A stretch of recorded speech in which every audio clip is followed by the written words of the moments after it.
या मोर्चामध्ये सहभागी झालेला आहे.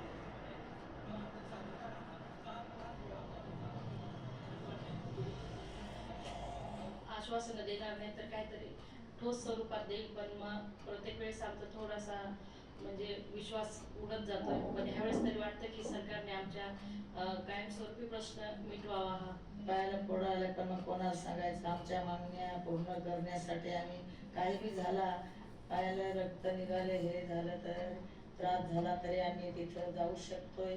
आमच्या मागण्या ज्या आहेत त्या सर्व पूर्ण झाल्या पाहिजेत आणि खारीज प्लांट वगैरे तर असं सर्व नावावर झाले पाहिजे म्हणून आहे.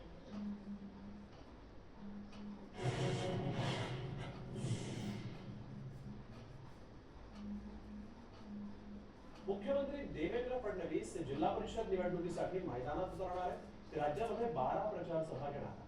28 जानेवारी ते 3 फेब्रुवारी पर्यंत प्रत्येक जिल्हा परिषद असलेल्या जिल्ह्यात फडणवीसांच्या सभा होणार आहेत. 28 जानेवारीला रत्नागिरी, सिंधुदुर्ग आणि रायगडमध्ये सभा पार पडणार आहे. महापालिकेनंतर जिल्हा परिषद कावीस करण्यासाठी भाजपने जोर लावलेला आहे.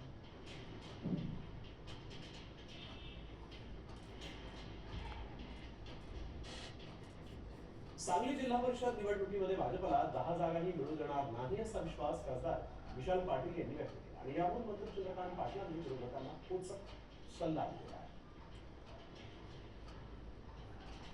आता जी येणारी जिल्हा परिषद आहे त्या जिल्हा परिषदेत आपण भाजपला सिंगल अंकावर रोखाय, सिंगल अंकावर म्हणजे 10 सुद्धा भाजपच्या सीटा येणार नाही त्या जिल्ह्यात.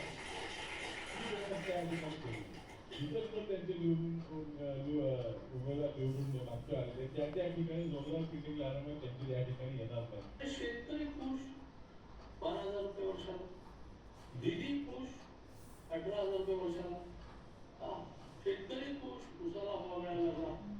त्यामुळे आता ह्या सगळ्या गोष्टीचा विचार केल्यानंतर आणि महानगरपालिकेचे सगळे रिझल्ट पाहिल्यानंतर विरोधकांनी उद्या लाभ दे तर जरा विड्रॉवल केलं तर त्यांचे पैसे आणि वेळ वाचेल असं माझं मत आहे. संभाजीनगरमध्ये ईव्हीएमच्या विरोधात वंचित बहुजन आघाडीनं जोरदार आंदोलन केलं. महानगरपालिका निवडणुकीच्या प्रभाग क्रमांक 24 मध्ये वंचितचे 4 उमेदवार पराभूत झाले. ईव्हीएम मध्ये फेरफार करून भाजपच्या उमेदवारांना विजयी केल्याचा आरोप करण्यात आलेला आहे. या प्रकरणी मतमोजणीनंतर सलग 2 दिवस आंदोलन करण्यात आलं. आता पुन्हा त्याच ठिकाणी एकत्र येऊन ईव्हीएमच्या विरोधात आंदोलन करण्यात आलेलं आहे.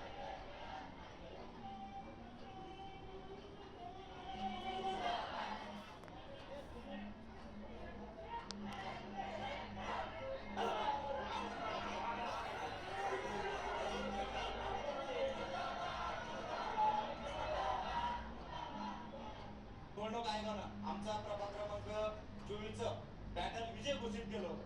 विजय घोषित केल्याच्या नंतर त्यांनी नारायण कुचे तिथं आमदार नारायण कुचे बंदपूरचा नारायण कुचे आमदार ते तिथे येतोय आणि आल्याच्या नंतर मध्ये जातो.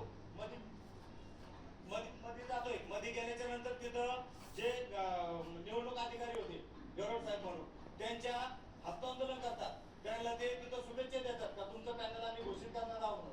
आणि ज्या टायमाला नारायण कुचे आम्ही तिथं समोर बजेल असताना नारायण कुचे आमच्याकडे पाहून हसून निघून जातो आणि थोड्याच टायमाने त्यांचं बीजेपीचं पॅनल हे विजय घोषित केलं जातं. तर पुण्यातील वगरपट्टा चौकात शनिवारी रात्री गुंडांच्या टोळक्यानं प्रचंड धुडगूस घातलाय. 7 ते 8 जणांच्या या टोळक्यानं भर रस्त्यात नागरिकांना शिवीगाळ करत